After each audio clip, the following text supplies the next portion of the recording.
Pero ahora toca conclusión de la semana por el tema que está haciendo del síndrome de alienación parental de Carmen Serrano. Carmen, buenos días. Hola, Marilo. Esta mañana estamos tratando un tema, estos días, un tema que afecta muy duramente a los niños y que si no ponemos una solución drástica, desde hoy va a ser imposible tener una población adulta y sana el día de mañana. Hablamos de los niños a los que constantemente maltratan diciéndoles que su 50% no es bueno. De estos niños a los que se les dice que su padre o su madre no los quiere. Y el colmo de esta maldad es que estos insultos, humillaciones y desprecios vienen por parte del progenitor o progenitora en muchas ocasiones, también por ambos. Un psicólogo y dos maestros, el psicólogo Javier Urra y los maestros galardonado con el título Mejor Maestro Óscar González, nos han acompañado esta semana junto con Alberca, un gran especialista en temas relacionados con la educación de los niños y también su opinión, la de la calle. Esto es lo que ocurrió esta semana. El 50% de la gente que se casa ahora, 50% se va a separar. Hay que educar a la gente a la ruptura, porque es fácil pasar del amor al odio. Los padres para uno es lo principal. Ahí tenemos que educar a las sociedades de los medios de comunicación, desde programas como este, porque si no al final siempre vas a la justicia. Y la justicia pone tiritas, hablar mal del ex delante del niño, delante de los demás, bueno, un medio de comunicación es perverso. Pura estrategia, para ser más queridos un padre debería hablar bien del otro. A los niños hay que dejarlos que tengan libertad y que se muevan tanto con el padre como con la madre. El niño entiende que esos son sus dos padres y es una cuestión natural que nadie puede volver a cambiar en la vida. Es absolutamente necesario oír hablar bien de sus dos padres, aunque se lleven mal ellos, y el niño entienda que lo más importante que tienen es que él ha nacido. Estamos educando, bien has dicho, personas. Yo también hace mucho tiempo que dejé de discutir si en la escuela enseñamos y en casa se educa. Creo que todos educamos muy bien y todos tenemos nuestra responsabilidad educativa. Lo que pasa es que estamos en una sociedad, lo que hacemos es delegar responsabilidades, ¿no? En la casa delegan en la escuela también, que me los traigan ya educados de casa, y debemos de pensar más en global, es decir, hablamos de comunidad educativa y, como habéis comentado muchas veces aquí en el programa, de la tribu, ¿no? De la sociedad entera, que es la que tiene que empujar a todo esto. Y es lamentable preguntarle a alguien que siempre suspende 7 u 8 suspensos desde hace años, cuando le preguntas quién es el profesor que más sonríe, a veces te dice ninguno. Bueno, pues la definición de maltrato incluye tanto la falta de atención adecuada, negligencia o abandono, como los hechos que lesionan la salud física del menor, maltrato físico o abuso sexual, así como las acciones que atentan contra la salud mental, maltrato psicológico. He seleccionado algunas frases que quiero deciros porque parece que cuando hablamos del tema psicológico se nos olvida, pero quiero deciros unas frases salidas de la boca de los niños. Por ejemplo, este niño que dice, me ha dicho, te quiero mucho, papá, pero si se entera mamá, dice que deja de ser mi mamá. Yo creo que estas frases dichas por los niños se nota todo el machaque psicológico que llevan, que es tremendo. Hay una lista larga, extensa, como por ejemplo, la abuela es mala porque lo dice mamá, mamá dice siempre la verdad, no se te olvide ingresar la pensión, mi mamá es mala, lo dice papá, papá nunca miente.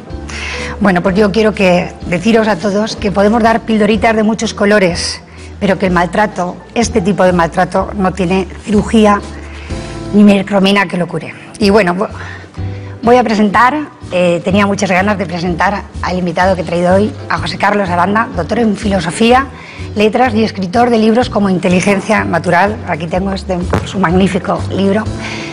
Y el martes me llamó personalmente porque después del programa hubo algo que le llamó muchísimo la atención. A mí me parece de vital importancia que esto llegue a todos, a los abuelos, tíos, amigos, que quieran ayudar de verdad a los niños, y les voy a pedir que presten mucha atención. Bueno, buenos días, José Carlos. Buenos días, Carmen.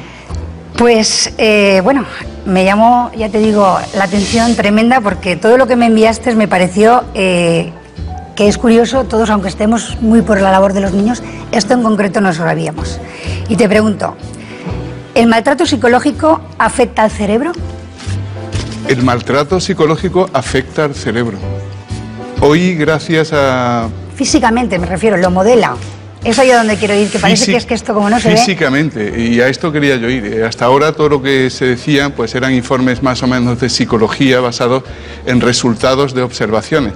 pero gracias a las nuevas tecnologías, a las tomografías de magnéticas en el cerebro, hoy podemos observar el cerebro y podemos medir el cerebro en el estado de la infancia y podemos afirmar rotundamente que modela físicamente el cerebro el maltrato infantil.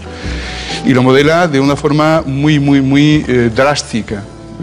Para no asustar a nadie, yo os diría que una reducción del 20% afectando a las zonas de desarrollo del cerebro infantil, con todas las consecuencias que esto tiene en la evolución como adulto.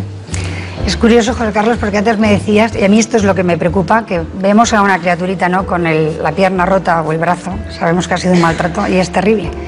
Pero es terrible porque lo que tú acabas de contar, porque cuando es el cerebro no lo ve nadie. Esto es lo grave. Lo grave es que cuando alguien imaginemos que un hijo nuestro se parte una pierna, todos somos proclives a ayudarlo porque la lesión es visible, es ostensible y todos comprendemos que necesita ayuda. Lo cogemos, lo abrazamos, pero cuando la lesión es interna, esto no es observable. Es muy fácilmente decir es que este niño es perezoso, es que este niño no quiere, es que este niño no tiene voluntad, es que este niño es agresivo, es que este niño es hiperactivo y colocarle etiquetas al niño sin ser conscientes de que las causas que han originado determinadas actitudes están precisamente en esos malos tratos psíquicos que el niño ha venido sufriendo desde la infancia. Es decir, que anatómicamente el cerebro ya no tiene la misma forma que la de un niño no maltratado. Anatómicamente no tiene la misma forma y además afecta a la disminución de elementos como la amígdala o como por ejemplo lo que es la precorteza cerebral o por ejemplo el hipotálamo o por ejemplo lo que es la división lobular que permite la comunicación entre los hemisferios cerebrales. Estamos hablando de algo realmente serio, Carmen. Muy serio, por eso digo, bueno, como para que luego sigamos indiferentes, ¿no? Me refiero tanto a los profesores, abuelos y demás como diciendo, bueno, tampoco ya se le pasará cuando sea mayor. No, cuando sea mayor, su cerebro ya está formado de manera diferente. Al contrario, cuando sea mayor es cuando pueden dar la cara problemas que durante la infancia han pasado absolutamente desapercibidos. Es decir, en la segunda infancia los niños son muy proclives a seguir al progenitor que lo está custodiando, incluso llega a mentir por proteger su autoestima. Si yo estoy con un padre y resulta que me está hablando mal del otro cónyuge, el niño tiene necesidad de sentirse protegido y por tanto va a seguir el juego de la persona que le está exigiendo una afinidad emocional. Pero cuando llega la pubertad y el desarrollo de la precorteza frontal con la explosión de las hormonas, entonces es cuando podemos encontrar, y esto está ya detectado en análisis, que en los adultos es ostensible la merma en el cerebro.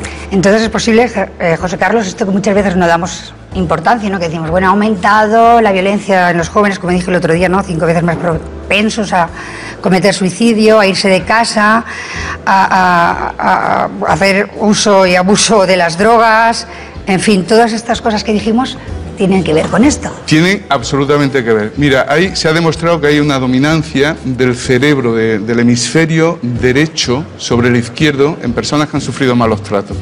Y además una disminución del cuerpo calloso. Para que nos entienda las personas que nos están entendiendo. Vamos a ver. Yo voy a poner un ejemplo que creo que va a ser muy claro, muy claro. Estamos construyendo una ciudad. Nosotros queremos unas buenas comunicaciones. ¿Qué tenemos que hacer? Pues amplias avenidas. Bueno, pues esto que es amplias avenidas lo consigue la mielina en el cerebro. Bueno, pues la mielina retrocede, con lo cual la comunicación y el flujo de comunicación se merma. La mielina es la base fundamental en este callo que hay entre los dos hemisferios, con lo cual la comunicación interhemisférica, pero además más importante. Si domina el cerebro la parte del hemisferio izquierdo, tenemos la parte racional desarrollada, mientras que el derecho es más la emocional. La autodefensa lo que impele es el dominio de la parte emocional porque somete al niño a un estrés permanente, de vigilancia permanente. Estrés para total, defenderse. absolutamente. Pero tanto que se identifica, y esto quiero dejarlo muy claro, con el estrés postraumático de los soldados en guerra. Hasta ese punto. Hasta ese punto. Vamos a seguir, pero ahora quiero presentar. Cada viernes tendremos en el programa a Óscar González, que estuvo el martes con nosotros, profesor del año, Magisterio 2013. Y todas las semanas nos va a traer pequeños consejos que deberíamos todos recibir. Esta semana nos va a hablar de repetidores. Hoy vamos a hablar de un tema que está siempre de actualidad, que es la repetición, que siempre que sale el informe PISA hablamos de España los índices tan altos de fracaso escolar, pero había que empezar por terminar con el estigma de la repetición y no meter a todos los repetidores en el mismo saco. Tenemos por un lado alumnos con dificultades de aprendizaje y por otro lado alumnos que están desmotivados. Por tanto, el trabajo que tenemos que hacer tanto en casa como en la escuela con estos alumnos es totalmente distinto. Por ejemplo, los alumnos con dificultades de aprendizaje, tenemos alumnos con dificultades de atención, problemas de atención. En estos alumnos es muy importante que exista una flexibilidad profesor-alumno en el tema de las tareas escolares, en los tiempos que tenemos que marcarle, porque el niño no tiene el mismo ritmo que los demás. Por tanto, debemos de mantener una coordinación muy buena, tanto con el niño como también con las familias, dándoles unas pautas muy claras de cómo estamos trabajando con el niño y cómo tienen que trabajar y ayudarle en casa. Tenemos niños con dificultades de la lectura, es importantísimo los programas que se están llevando a cabo en los centros educativos, pero lo más importante de todo es que la lectura se trabaje conjuntamente en la escuela, pero también en casa, porque si queremos que nuestros hijos lean, nos tienen que ver leer también a los padres, ¿no? Siempre somos el primer ejemplo, el modelo que tienen que seguir nuestros hijos.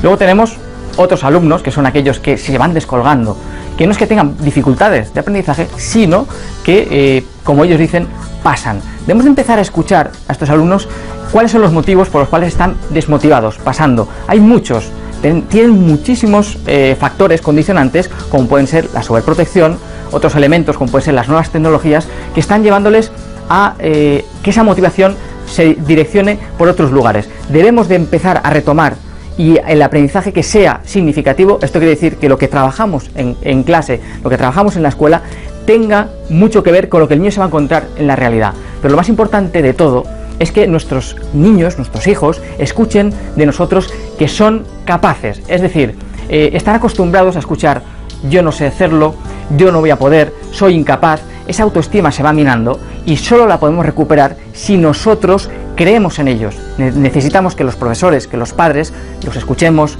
los atendamos y sobre todo que los vayamos acompañando en este proceso. Si lo hacemos así, seguro que terminaremos con el fracaso escolar que tenemos en nuestro país y no solo a base de deberes y tareas escolares. Seguimos la semana que viene con nuevos temas. Muchas gracias. Muchísimas gracias, Óscar. Pues realmente magnífico. Es verdad que los niños son siempre capaces. Quizás seamos los adultos los que no lo seamos tanto, los que estamos alrededor de ellos. José Carlos, quiero retomar, hacerte esta pregunta para ir ya concluyendo, y me parece, como es el tema de la semana, lo que llaman el síndrome de alienación parental. Hablarle mal a los hijos de su padre, progenitor, que los llamo yo, ¿no? El padre o de la madre, lo hacen los progenitores. ¿Este maltrato es grave o gravísimo? Es gravísimo. Es gravísimo. Es gravísimo porque estamos en lo que es la deprivación de la familia en un momento en que el niño tiene que construir su universo mediante la coherencia de este universo que se conforma en la primera unidad, lo que yo llamo el círculo íntimo, en el padre, la madre y los hermanos, que es la familia base. Si tú niegas uno de estos, y no solo niegas, muchas veces por accidente puede faltar, ¿no? Pero sino que lo demonizas, automáticamente rompes la estructura de coherencia y el niño va a ir ya cojeando en la configuración del yo, de la autoestima. ¿Cómo es posible que estemos tardando tantísimo en reaccionar ante esto? Pues yo defiendo en inteligencia natural la educación preventiva, que antes era un tema que salía en plato. Es la necesidad de ayudar a los padres a comprender cómo pueden hacerlo bien para evitar que surjan los males. Y en este sentido, una escuela de padres, pero bien llevada, es imprescindible. De padres y de profesores. De padres y de profesores, correcto. Aprendan los profesores, sí, a no posicionarse en el favor del que sea custodio. Y digo custodio, aunque yo siempre hablo de crianza compartida. Por favor, que no se posicionen nunca a favor de ninguno, porque no van a favorecer a los niños. Esto es importante que tú, como profesor, lo transmitas. La inteligencia emocional lleva poco tiempo trabajándose, tú lo sabes, y falta una enorme formación en el profesorado para estar capacitado para atender esto. Los niños. Bueno, pues muchísimas gracias. Nos quedan muchas cosas por decir, pero que iremos ampliando, por supuesto. Muchísimas gracias a ti. Muchísimas gracias, José Carlos. Bueno, me gustaría que después de haber hablado con especialistas y de haber conocido algunos casos, que nos quede claro a todos que hablarle mal a un niño de su padre o de su madre es un maltrato, gravísimo además, que puede dejar secuelas físicas en el cerebro. Estas no se ven como las moraduras, pero quién duda ya de que esas lesiones le van a quedar de por vida. Y esto va para los abuelos, maestros, tíos, amigos, los niños nos necesitan. No cedáis ante un adulto que quiera que entendáis ese maltrato hacia sus hijos. No hay absolutamente nada que lo justifique. Por mucho sufrimiento que lleven esos progenitores, nada justifica ese maltrato a un niño. Muchas gracias a todos los que lucháis por hacer felices a los niños y un saludo y muchísimas gracias, Mariló. Gracias, Carmen.